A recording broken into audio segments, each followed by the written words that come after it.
ایک طرف جہاں یورپ میں مسلمانوں کے خلاف نفرت اور تعصب میں اضافہ ہو رہا ہے اور سوشل میڈیا پر اسلام اور مسلمانوں کے خلاف نفرت کا اظہار ایک عام سی بات ہو گئی ہے، وہاں ہالینڈ سے ایک ایسی خبر سامنے آئی ہے کہ بقول اقبال پاسباں مل گئے کعبے کو صنم خانے سے۔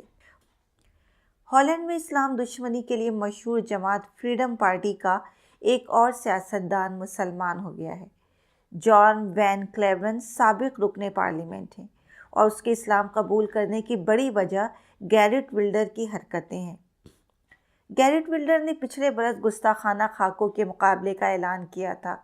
اس جماعت کے زیادہ تر ارکان اسلام کے کٹر دشمن ہیں اور گیرٹ ولڈر کی جماعت اسلام، قرآن اور حضور صلی اللہ علیہ وسلم کے بارے میں گستاخانہ زبان استعمال کرتے ہوئے بالکل نہیں ہچکچاتی، لیکن اس نے کبھی سوچا بھی نہیں ہوگا کہ اس کی یہی اسلام دشمنی اس پارٹی کے ارکان کو ہدایت کی طرف لے جائے گی۔ جان وین کلیورن اسلام قبول کرنے والے اس پارٹی کے دوسرے سیاستدان ہیں۔ اس سے پہلے ارناؤڈ وین ڈورن نے اسلام قبول کیا تھا۔ انہوں نے کلیورن کو مبارکباد دیتے ہوئے کہا کہ میں نے سوچا بھی نہیں تھا کہ فریڈم پارٹی اسلام قبول کرنے والوں کی جائے پیدائش بن جائے گی۔ جان وین کلیورن نے ماضی میں اسلام کے متعلق برے کلمات استعمال کیے تھے، لیکن 2014 میں وہ گیرٹ ولڈر سے متنفر ہو گئے تھے اور اس کی وجہ گیرٹ ولڈر کی اسلام دشمنی نہیں تھی بلکہ انسانی حقوق پر اس کا دوہرا معیار تھا۔ ہالینڈ میں مساوی حقوق کو بہت اہمیت دی جاتی ہے اور 2014 میں جب ولڈر نے یہ نعرے لگائے کہ مراکش کے لوگوں کو ہالینڈ نہ آنے دیا جائے تو کلیورن نے اپنا راستہ الگ کر لیا اور پارٹی چھوڑ دی۔ 2017 میں انہوں نے اپنی ایک الگ جماعت بنا کر الیکشن لڑا مگر ناکام ہوئے۔ کلیورن کا اسلام قبول کرنے کا کوئی ارادہ نہیں تھا بلکہ وہ تو اسلام کی مخالفت پر ایک کتاب لکھ رہے تھے، مگر اللہ جسے ہدایت دے وہی ہدایت پاتا ہے۔ اسلام قبول کرنے کے بعد ڈچ ریڈیو کو ایک انٹرویو میں انہوں نے کہا کہ کتاب لکھنے کے دوران میرے سامنے بہت سی نئی چیزیں آئیں اور اسلام کے بارے میں میری رائے بدل گئی۔ ایک اخباری انٹرویو میں انہوں نے کہا کہ وہ اپنے سابقہ کلمات پر انہوں نے جو اسلام کے بارے میں کہے اس پر وہ بہت شرمندگی محسوس کرتے ہیں، کیونکہ فریڈم پارٹی کی یہ پالیسی ہے کہ جو بھی چیز بری ہو اس کا تعلق اسلام سے جوڑ دو۔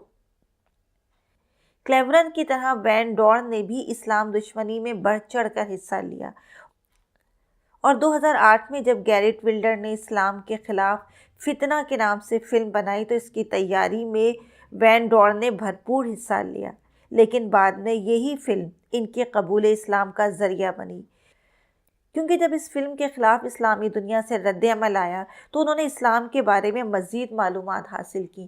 وہ یہ جاننا چاہتے تھے کہ کیوں مسلمان اتنی شدت سے اس فلم کی مخالفت کر رہے ہیں، اور پھر اسی دوران ان کا دل اسلام پر آ گیا۔ اسلام قبول کرنے کے بعد انہوں نے حج اور عمرہ بھی کیا اور 2014 میں ان کے بڑے بیٹے نے بھی اسلام قبول کر لیا۔ وین ڈورن نے کہا کہ وہ فتنہ فلم کے پھیلانے پر شرمندگی محسوس کرتے ہیں اور اب اپنی یہ ذمہ داری محسوس کرتے ہیں کہ وہ اپنی اس غلطی کا ازالہ کریں۔ اسلام قبول کرنے کے بعد وہ اسلامی ڈیموکریٹ نامی مسلمان جماعت کی نمائندگی کرتے رہے اور آج کل وہ نیدرلینڈ دعوت فاؤنڈیشن کے صدر ہیں۔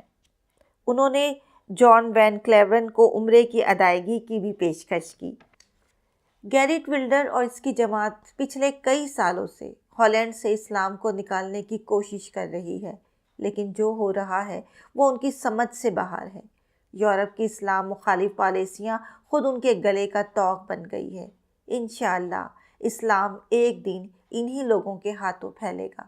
لیکن سوال یہ ہے کہ وہ مذہبی انتہا پسند جن کے نزدیک ہر مسئلے کا حل جان لینا ہے، جو معاف کرنے کے قائل نہیں، اگر ان کی تھنکنگ کے مطابق اس شخص کو بھی مار دیا گیا ہوتا تو کیا آج جو لوگ اس کے اسلام قبول کرنے پر خوشیاں منا رہے ہیں تو کیا آج وہ خوشیاں منا پاتے؟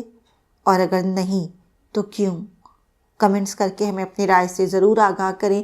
اس کے ساتھ ہی ہمارے چینل کو لائک کریں، سبسکرائب کریں اور بیل آئیکن پر بھی کلک کریں تاکہ ہماری نئی آنے والی ویڈیو کی نوٹیفیکیشن آپ تک پہنچتی رہے۔